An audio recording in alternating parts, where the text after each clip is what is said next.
Hello and welcome to The Thriller Zone. Guess who? Dave Temple here, your host. So glad you're here.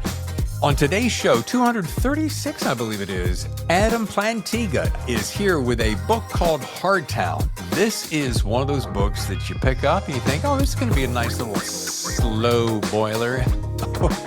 And then it gives you something more. I could talk about it, but I really do it a lot of justice inside the show. So why don't you and I get together and welcome Adam right here on The Thriller Zone. First of all, welcome to The Thriller Zone. Nice to see you here. Yeah, thanks for having me. I have been listening to your podcast and really enjoying it. Because I don't remember exactly where we picked up, because we were doing some chit-chat in the green room. It was about a year and a half ago, I got your book. It was The Ascent. I remember the book cover vividly because it reminded me of Joseph Finder and kind of Jeffrey Deaver. They always have magnificent covers, and you know I'm kind of a whore for a nice cover. Yeah. So that came down the pike, and I went, wow. And then I read just this week, and I feel like I'm late to the party on this, but that's okay because it happens every once in a while. You got picked up with an option by Universal for TV. How cool is that? Oh, it was fantastic. And the best part was, my agent did all the work while I just sat in the corner and made sarcastic comments, which is an arrangement I'm very comfortable with.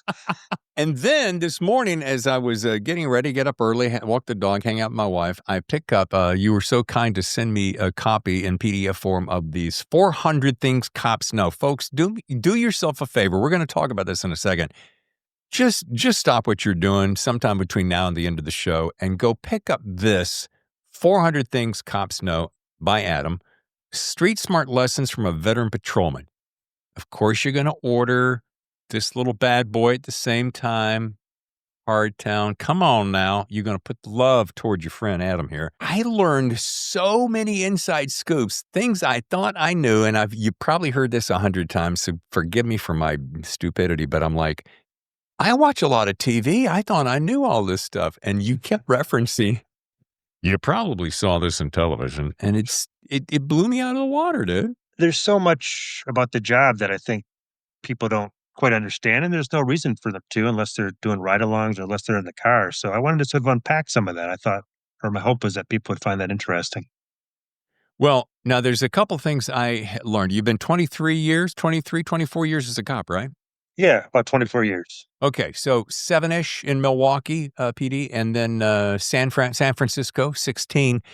And San Francisco is one of my favorite cities of all time. That's where I met my wife. I mean, that's where she's from. And I thought, man, if I could, next time up in San Francisco, do you live in city proper or on the outskirts? I'm on the outskirts in the East Bay. Okay, I love it. Well, next time I'm up there, I'm going to ring you. We're going to go out for a cup of coffee. And God, I'd love to do a ride along with you. That would be so much fun. I'm in. God, that would be fun. All right. First of all, let me say this. Couple things. I'm going to split the conversation. And you got enough. You got like a half hour. You got time, right? Yeah, you bet. Okay. I'm going to do about half of you as a cop, half of you as an author, because I'm fascinated by both sides. I've never seen anyone climb so fast with publishing. Well, maybe I've seen a few, but very few. And you're writing like you've been doing this for decades, so I'm impressed. One little note in here. Now he had to navigate the puzzle of how to be without her. Some days he was functional. On others, his grief felt like an undertow that hid in the waves and then pulled him out into the deep. For some reason, that was such a great line, especially the way you juxtaposed it to love. And I almost drowned off the coast of Nicaragua a few years ago, and I got caught in an undertow, and it scared the bejesus out of me. And so I thought about that when I read it, but then I thought, wow, look at the way he juxtaposed something that could be horrific like that with love. Well, I appreciate that. I married well, above my station, so that's helped me. I know what sort of strong feelings for someone feel like and sound like, so that helps me write passages like that. Yeah. Well, I want to drill into some of the being a cop, because first of all, I have such high respect for you and the job that you've chosen. High respect. What would you say one of the most surprising things? And I'm gonna say what's the most, but I may say what's among the most because people often they get freaked out when they go, "Well, wait a minute, what's the most surprising thing I've learned about human nature from years in law enforcement?" God, there's so many. So just the first one pops into your head that most civilians like me may not expect at all. Hmm. Um, I think, and this is actually something that came up at a writing conference I was at just the other week, Thriller Fest, where we were talking about writing realistic fight scenes. And what we talked about is being in an actual fight is exhausting. You have authors that write long fight scenes where people are punching each other in the face without a lot of ill effect. But even boxers who are trained fight for 3 minutes and then take a break. If you try to hit a heavy bag, hit it for as long as you can and see how long it takes for you to become utterly gassed. Most street fights are with between untrained people. A lot of it resorts to sort of what you did when you were in the fourth grade. A lot of slap fights, and they're over pretty quickly, Yeah. and they're not pretty. Yeah. Well, one thing when I was reading 400 Things, and I'm going back and forth between Hardtown and 400 Things, so just bear with me, folks. But one thing I learned about is so interesting. Uh, everyone thinks when they see a bad guy run that cops will all go running after him, and I'm going to paraphrase this. Uh, at my age, this particular instance was probably you speaking. If I'm going to try to chase a guy who's half my age all the way down there, and I hope by the time I reach him, I've got enough juice in the machine to still beat the crap out of him, may or may not happen. So I'm going to let him go. Right? That's one of those things. Yeah, you got to leave a little something in the tank because if you run the corner, it's just the two of you, and if you're completely spent, you're going to lose that fight. And as a cop, you mayn't lose a fight. Yeah. Here's one more thing, and then I'm going to move on. My wife and I watch a lot of shows. Now, John Wick is probably not the best example of this, but I'm going to use it anyway.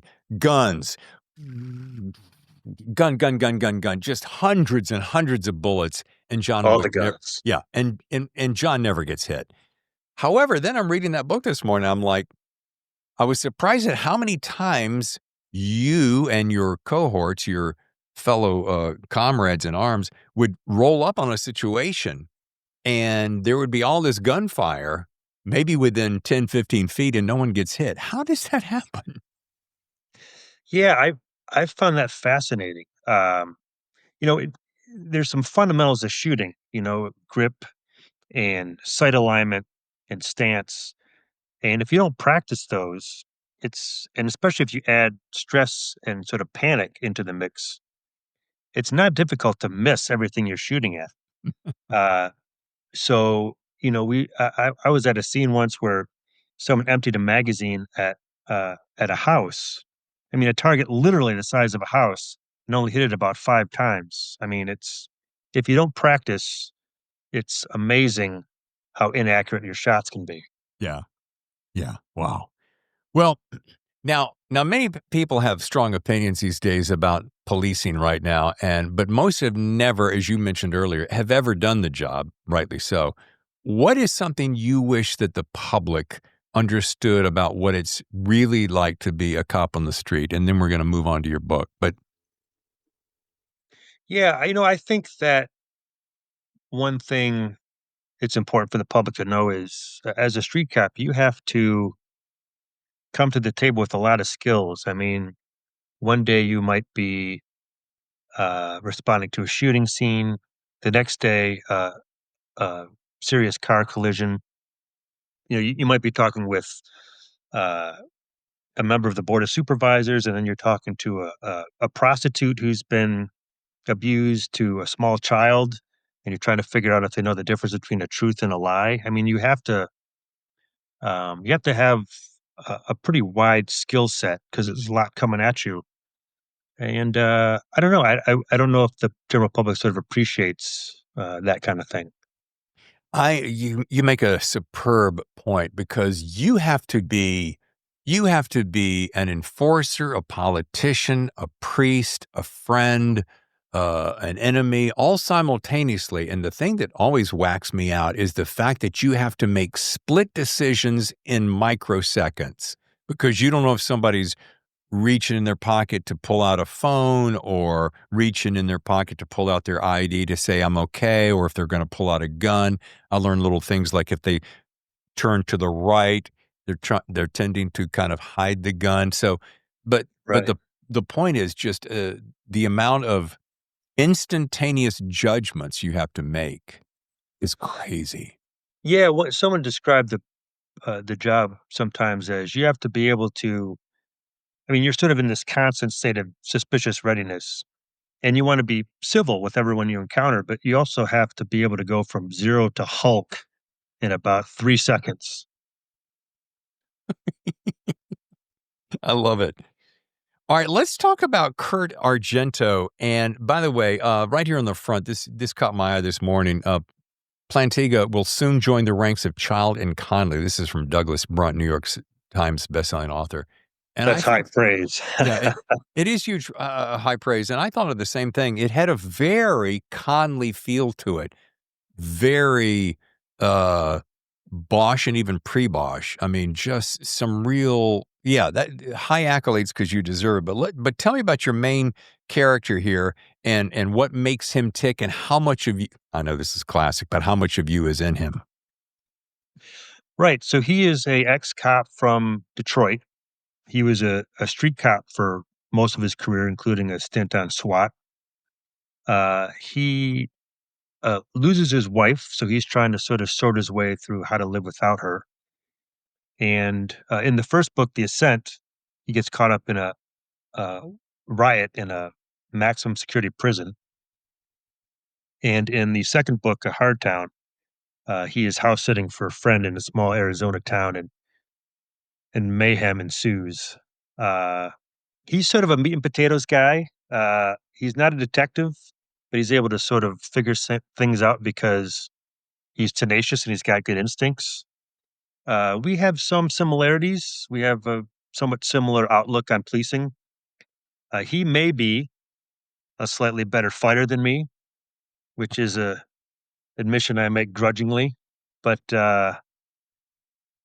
you know, he's good with tools. I can't fix anything. He likes Lowenbrow, and I don't drink. I mean, that's the sparkly magic of fiction, Sure. Dave, that I'm employing. I like in the opening scene, it reminded me much. I thought of Jack Reacher, so I hope that's a compliment. When Oh, he's for sure. yeah, rolling into town, doing his thing, having some pie, just leave me alone. And these people all around him trying to, pull him into the world. But, you know, it, the one thing I loved about this book, it was like sitting in a bar, listening to war stories from a veteran cop. Uh, was that conversational, no BS tone something you consciously crafted, or just how the stories kind of came out of you as you started writing? Yeah, I mean, that's a good question. I mean, one of my very favorite parts about being a cop is just the conversations you have Yeah. with some of my coworkers who are some of the funniest and bravest and most insightful folks I've ever had the pleasure of hanging out with. I mean, the conversations are the best. And I think I just take some of that, so the spirit of those conversations, and it filters into my writing. I don't know how it couldn't. That's another reason I would love to be in that drive along, because you get to see, behind the curtain. I'm a big behind the curtain fan, and you get to see it and hear it in real time. You know what? Another thing I loved about this book, it's structured in these, I'd call them collection of vignettes, and versus like what would you call it? Chronological memoir, right? So, what informed that decision? Because that's a pretty specific decision, and it felt differently than The Ascent. Well, I'm safe to say that? Yeah, I mean, I think uh, with The Ascent, the most of the book is set within the confines of a maximum security prison, and so it's a little bit claustrophobic. Yeah. And with Hardtown, I wanted to kind of go more sort of open world. Um, go outdoors, take this sucker outdoors. Yeah. And I've always been fascinated by the desert, just sort of the hard, clean look of it. And um, so I wanted to, they say in a book series, every entry has to be the same but different. So I wanted to explore a little bit more with the second book, and that included the structure. Now that just triggered a thought. What have you learned now in your sophomore book that you in this entire process, including Thriller Fest, which you just attended, what have you learned that you had no idea was going to be the case? Like you're like, oh, you're really surprised that blank happens in this world of writing, thriller fiction. Yeah, I think one of the things about writing a thriller is the story has to move and it's got to be lean. And part of my learning process has been to take out all the extra stuff, to take out all the fat. And I mean, that can be hard to do, sort of the whole killing your darlings thing. But I've had a lot of help with that, both from my agent who reads my stuff and my editor. Um, if you've written a passage that you're really proud of and you're sort of impressed by yourself, but it doesn't propel the story forward, it's got to go. And that sometimes has been sort of a hard lesson. Man, I think that's probably one of two things that I have learned over my years of writing is if and it's you put it so well. You're crafting something you like, God damn, this sounds good. And listen to that. That's sexy. Ooh, that's tough. You know, but if all of a Aren't I sudden, something? yeah, look at me. Oh, but if you come back, I always do this. I come back the second day and I reread what I wrote the day before. And sometimes like, that was really cool yesterday, but it's not really moving the story forward. Yeah, I think that's a good way to go. Yeah, and then you go, well, maybe I'll leave. Should I leave that? No, I'll take it out, but I'll put it over here in this notebook because it's so good. I'll use it Right. later. Yeah. Yeah. Maybe you can save it for a rainy day. There is a fine skill, as you very well know, in writing violence and tragedy. And without being especially these days, without being exploitative and sensational. So how do you find yourself, Adam, walking that fine line between when turning human suffering into compelling narrative, because you don't want to glorify something, but you want to get the tension and anxiety and angst going. How do you walk that line? Yeah, I have talked to other writers about that. Um, and I think the folks that I admire the most and what I try to do is when you're writing violence, it's not just violence for violence sake. It has to do a couple things. It has to move the story forward. It has to be consistent with the character. And also, the violence should have sort of real life consequences, uh, both physically for the character. If he hurts his back in chapter two, then how does his back feel when he's driving over a potholed road in chapter four? Uh, and also, violence kind of takes a toll on you. It should be, I try to be sort of thoughtful about it. Even if a good character is doing something awful to a bad character who has it coming, I think a little moral reflection about that is probably the way it should be. Well, and I'm going to take it to a finer point because you have this ability to find dark humor in really pretty horrific situations without making light of the victims or their pain. So maybe this is the same question, but a little bit different. How do you calibrate that balance as a writer? And did your editor push back at any time on how far you should go? Yeah, I was definitely in conversations with my editor about sort of the intensity and maybe the graphic nature of some scenes. Sort of I think the prevailing philosophy is if you want to write a gritty story, that's fine, but you don't ideally want to gross people out. right? I think that's kind of the line. And honestly, I don't know if I always follow that, but that's in there somewhere. I wrote a book a couple of years ago called Devour about a prison warden who had a secret passion for cannibalism. And Okay, I'm in. I want I want that book. How do I get it? I'll send you a copy. I'll send you a copy if you'll give me a review for it. How about that? You got it. All right. And it isn't, you think to yourself, oh, geez, it's Hannibal. Well, it's kind of Hannibal Lecter meets Shawshank Redemption. But the point is that I wanted to show his bent sickness without being overly graphic. And it probably took about 4 edits until I went, okay, now it's not over the top. So you're not going to be completely, because there were some people who were my beta readers going, dude, that's just a little bit too far. Yeah.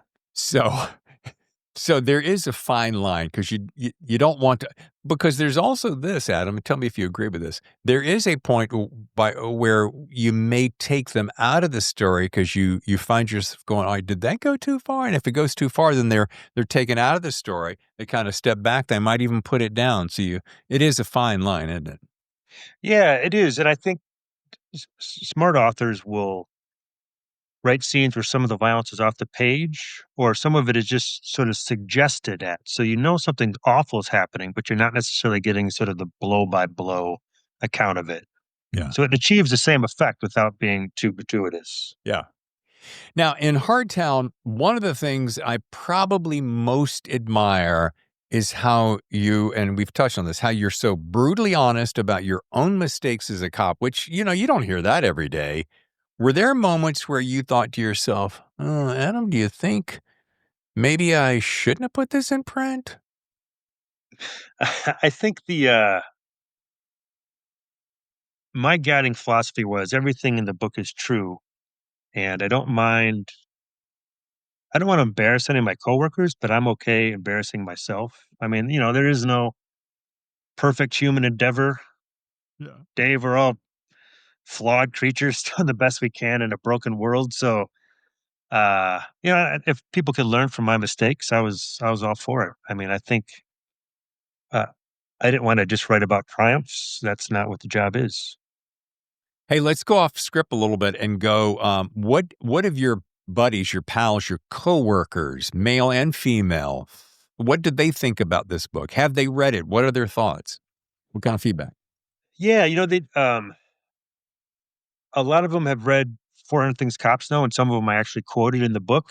And then in my fiction, in The Ascent in Hardtown, I've used a couple of their last names as characters for some of the minor characters. They get a kick out of that. Sure. Uh, I mean, I think my novels are the kind of books that cops would tend to read. They're sort of two-fisted and move pretty quickly.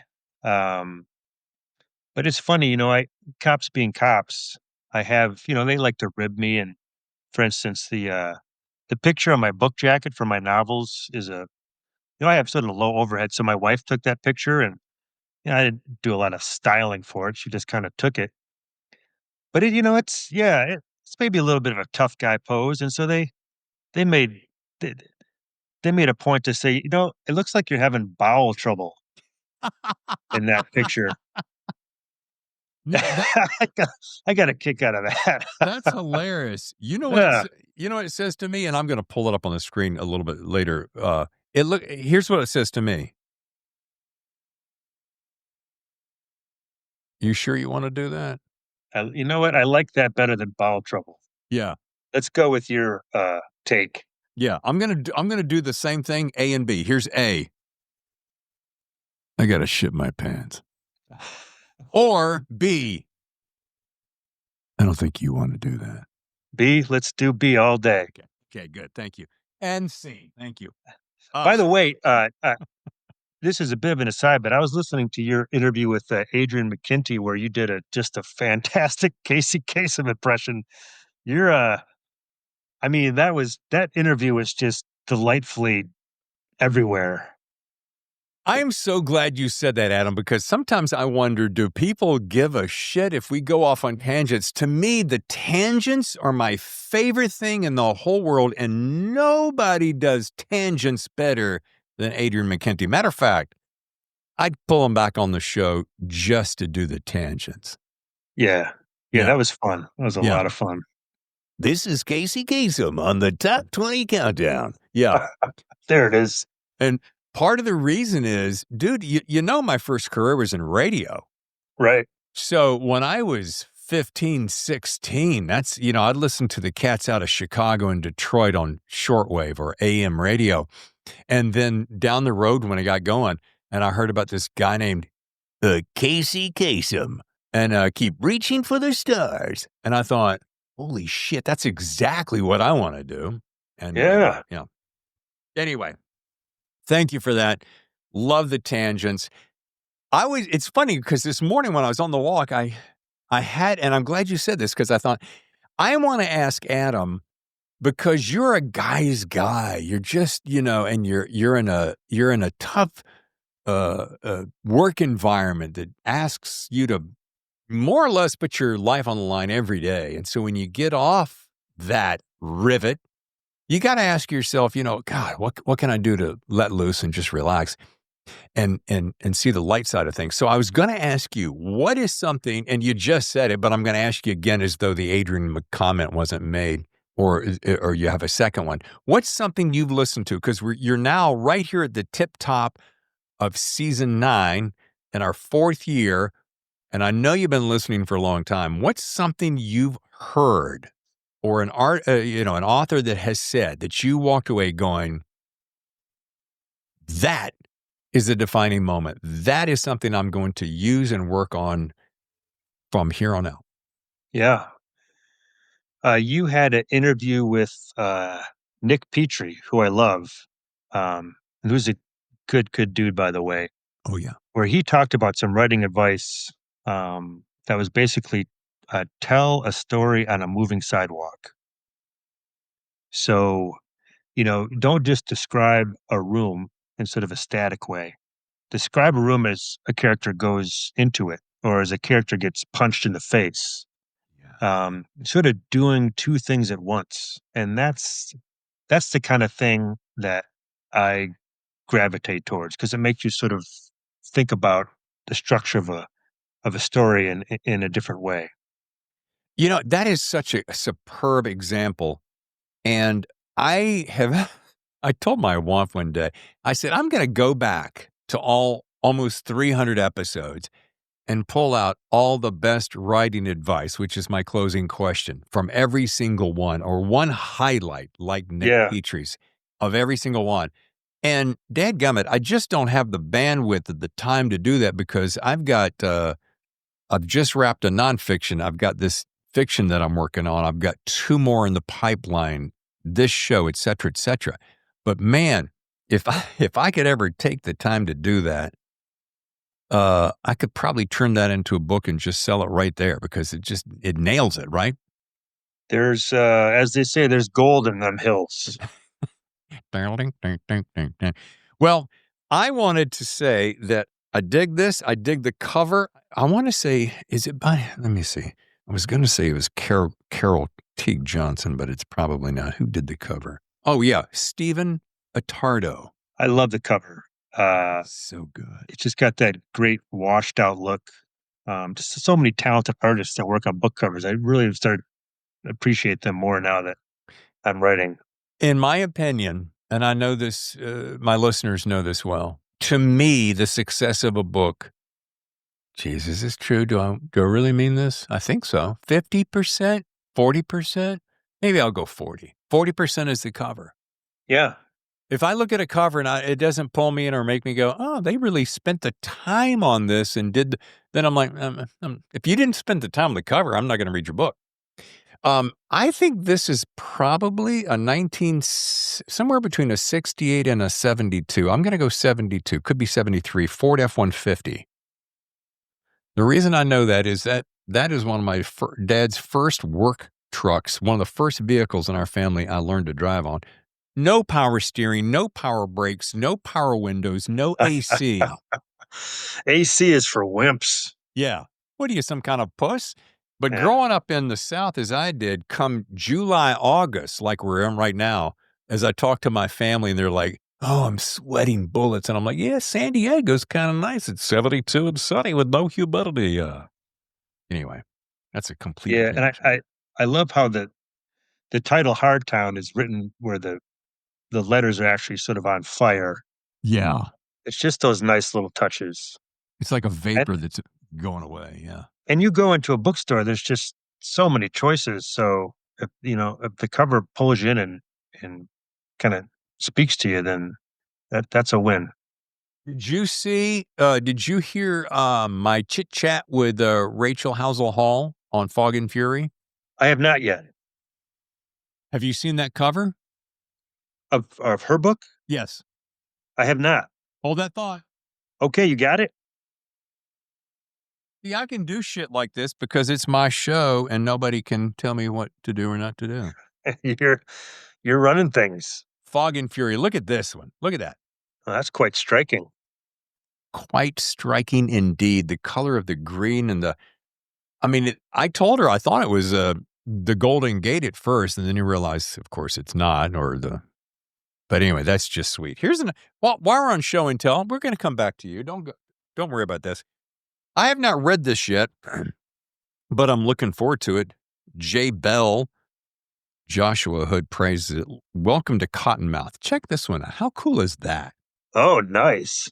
Doesn't that just say something like you're Uh, like, I would pick that. I see that cover. I'm going to pick that book up and take a look. see, this is what I'm saying, folks. The reason I'm doing show and tell, and if you're just listening to this and not able to watch it on YouTube, I pity you. But yeah, I am such a fanatic. I think it's because I'm a closet artist, having sketched and painted my whole life. And when I see Mm. things that are really, when it's balance and it's color and it's saturation, and somebody really took the time, it impresses me. Now, along the lines of yours, because I've got this cat coming up. I want you to look at I'm going to show you first. Now, super, super simple. For some reason, it gets me. I don't know why. Blue horse. Yeah, I've seen that cover before, and I was quite taken with it. Bruce Borge is going to be on the show soon. Look at the color. Look at the color similarity. Yeah, Yeah. that's Anyway, one I want to pick up. Porter Beck, this cat has really dialed it in. This is only his second book. He's the nicest cat too. Just pure gold. He's talking about coming down and seeing me right here in San Diego town. I blew him off Nice. recently because I had some health shit. But yeah. Anyway, folks, once again, people are loving. Listen to this, Meg Gardner. I'm gonna close on some real bangers. My good friend, one of the most delightful women writers in the world, Meg Gardner. She rules. There's few better. Hardtown knocked the breath out of me in the best way. Gripping, fiercely propulsive, and vividly written. It grabbed me from the very first word and never let go. Yeah, that's just someone who's very busy being generous with their time. I really appreciate that. And I have, as you might imagine, I have a little inside scoop on the world of thriller fiction because I've been doing this for 4 years. I remember when I started this show and my hair was brown. And it's now quite gray. The pod takes a toll. The bud kicks me in the short hairs. So I know what it takes. And when you go to ask writers of this caliber, Meg Gardner and the next one, you know that they're really doing you a solid. Greg Hurwitz, Orphan X Cat, there's a guy who knows how to write. Yes, he does. He brings a cop's gritty authenticity and a poet's lyricism to Hardtown, elevating this fine novel above the pack. We'll be reading Plantinga for years to come. What a delight. Yeah, I got to see Greg at Thriller Fest, and my plan is to try to stand as close to him as possible to see if it'll somehow make me a better writer. He's a funny, funny guy. He was a co-MC for the banquet, and he's got good comedic timing. Yeah, for some reason, I don't know why. You don't expect him to be so funny, but when he relaxes, he really does shine. Yeah, he brings it. Yeah, Greg, I'm not saying you're uptight. I'm just saying. And I'm going to close with this, and only because it's one of my favorite authors. And dadgummit, if I haven't been able to get him on the show, Adam, I bang on doors I remember back in the day when I would bang on a door for months and months, maybe years, and I'm that tenacious that just says, I'm going to keep knocking until you say yes or no. Yeah. If you say no, I'll go to the next door. But Harlan Coben, who I met at Thriller Fest 2019, up on stage, we sat and chatted, laughed, had a hoot. I'm like, okay, I'm going to get this guy on the show. Cannot get HC on the show. So anyone listening who has connections to Harlan, get him to say yes. Yeah, he's writing. He's got shows on Netflix. I think he just co-wrote a book with Reese Witherspoon. Reese Witherspoon. He's in high demand. Well, and I'll cut him enough of a slack, but as you can see, you and I are 37 and a half minutes into this, and I don't think it's going to ruin your day by spending 37 and a half minutes with me. Okay, I've made my case. Let me finish with his quote. The ascent is jaw-dropping, authentic, and absolutely gripping. All right, book, mic drop. Ladies and gentlemen, you want to learn more, go to adamplantinga.com. It'll be on the screen. The book is Hardtown. And by the way, when you pick this up, and it's only, what is it? Support your authors, for crying out loud. We're all in this together, for crying out loud. $30. That's right. $30.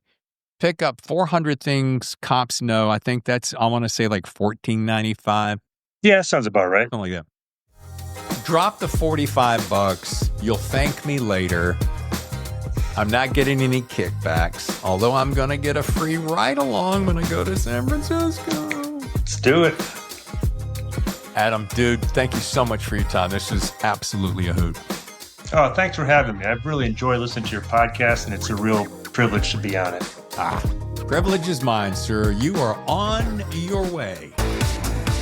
Your #1 podcast for stories that thrill. The Thriller Zone.